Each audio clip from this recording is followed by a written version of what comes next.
Dear Father Simon and the potential providers of penance. My confession goes back just a couple of years when I was working for a small coach company in the north of England. And as well as coaches, there were also a number of 16-seater minibuses modelled on a rather well-known van. On the day in question, I was driving one of these buses, and having completed all my jobs, I was returning back to the yard. After the usual cleaning duties of sweeping and mopping, I collected all my personal possessions from the minibus and took them to my car before going into the office to return the key. However, after rootling around in my pockets, I realised to my alarm that I didn't have the bus key. So figuring I must have left it in the car, I went back to my car to retrieve it. I looked to the passenger seat where I'd left my coat, in my wallet and inside my lunchbox, but no joy. I widened my search out to the rest of the car, and still the keys were nowhere to be found.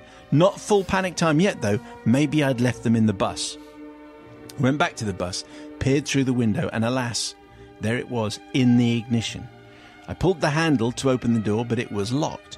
This doesn't happen quite so much, but it used to be quite a standard thing that you'd lock your own keys into and in this case, locked in the ignition. I went back to the office and explained that somehow the bus had locked itself and the keys were inside, but explained that I was completely stumped as to how this could have occurred. No idea. Not to worry, though, I was told. The office has a spare key cupboard for just this occasion. But after looking through key after key in said cupboard, it became apparent this was the only vehicle that we didn't actually have a spare for. One of the mechanics, we'll call him John, had a look round and from the outside managed to slide one of the windows in the back open before realising this was not going to work, as nobody would be able to lean through and unlock it. John then had a realisation. One of our other mechanics, let's call him Nobby, was quite a slender guy and might just fit through the gap. John has created this gap that John has created in the back windows. No comma there. Nobby was sent for, and after much protestation, finally agreed to give it a go. Gosh, this is very slim, isn't he, Nobby? John and I lifted Nobby and proceeded to push him through this open window. This was going quite well and actually seemed like it would succeed until Nobby got stuck, with just his legs hanging out of the bus. He was well and truly stuck. He couldn't move forwards or backwards and was perfectly balanced betwixt inside and outside, unable to move at all. Nobby found it slightly funny at first and then considerably less funny as the minutes ticked away. "Can't you stretch just a little bit more?" someone shouted. But Nobby couldn't hear. Can't you stretch? Can't you stretch a bit more? Someone found a loud hailer. They had, clearly. Yeah. And they joined in, and he could hear it this time. "I'm a mechanic, not a blooming contortionist," was the gist of what Nobby said back to us, as you can imagine. The solution lay in the end, maybe half an hour later, we found out, in spraying his hips with WD-40. Oh, my goodness. I wouldn't have thought of that. No, but Nobby didn't either. But with a bit of wiggling of his hips, normally only seen on the Strictly Dance floor, Nobby managed to get enough stretch to just about reach over and pull the handle to the sliding door with the tips of his fingers. Finally, we opened the door, and after much pulling, we managed to free the much lubricated Nobby, who fell onto the floor with quite a thud. The keys were retrieved and the bus was locked. To this day, it remains a mystery how the bus managed to lock itself with a key in the ignition. That is, I have to say, except to me, says Alex. You see, I know exactly what happened. My mum has a car made by the same company, with the same kind of key for which I had the spare, and it transpires that with the older models, you can use any key from that manufacturer to lock the door, but not to unlock it. I had got out of the bus to put things in my car and proceeded to lock the bus with my mum's car key.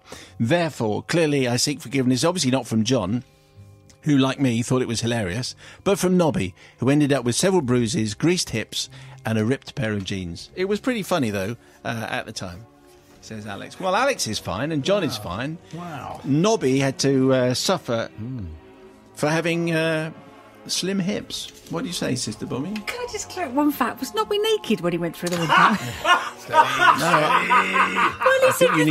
You need to control your mind. No, the reason why is they said they, WD-40'd his him. hips. Well, if he had his trousers on, If those had been removed slightly, that would give some leverage. I think the T-shirt might have written up just a little bit. So it was above the waistline, and that bit is going to be... That's bony fine, hips is going to stick out, but if you grease them up... You see, the thing is, because if shoulders go through, your hips should go... So I thought he was stuck at the hips, not the waist, because the hips are generally bigger. Basically, it's the hips, shoulders, knees and toes, knees and toes. Okay, so Nobby wasn't naked, that's a relief. And Simon, can you do your belt up? Well, you've just done this belt there. Nobby was clothed. As far as we know, Nobby was fully clothed because he got ripped jeans out. Alex, I've done a similar thing and got myself locked out and had to call the police when I had the wrong key in the front door and it wouldn't work and it was just the wrong key. So I've been equally daft. And also, I kind of like this. I like the fact you all got together, 3 mechanics and a drug bus driver, and you all fixed it and everything was okay in the end. Nothing got smashed, nothing got broken. Bit of WD-40 fixes most things. Novice. Well, there you go. It takes a bit of locking a set of keys into a car when you have to lock it from the inside being on the door. Believe me, it took me quite a while to get out of that one. But slender, lubricated Nobby, I thought he might have been beginning to swell up after a while. I think that's where it was going with this one, which is what happens. No, he was stuck. He was stuck for a while. He was indeed, and his trousers were absolutely covered in WD-40, so they had to make a mess. So I hope someone cleaned those for him. Yeah. And Alex, I don't think anyone really believed it wasn't you who made a Horlicks of it. So other drinking products are available. So I'm going to forgive you completely. All right. Yeah. Matthew. Yes, we're definitely in 70s sitcom land again, aren't we? And all the better for it, I would say. I had no idea that WD-40 worked on skin or indeed clothing. I thought it was just metal. Can I just say at this point, we're not saying that this is a good idea. No, obviously not. Or that you try this at home. And I'm sure there's other lubricants it's available not what it's there as well for. that you can spray on people to get them through windows. I'm not sure that there are. I don't think there are. Butter, maybe? Butter, yes. No, but oil. Vegetable oil would be good. Vegetable oil would be right. And yeah, that would be perfect. What about groundnut oil? Would that also work? Yeah, sunflower probably cheapest, so that would be better. Virgin olive oil. Lots of different oils available. So I'm going to forgive because it was fun, and Nobby. He gets through life. He's got the slim hips. Everything else is working for him, and it just turns out in this situation, slim hips worked against him. Unlike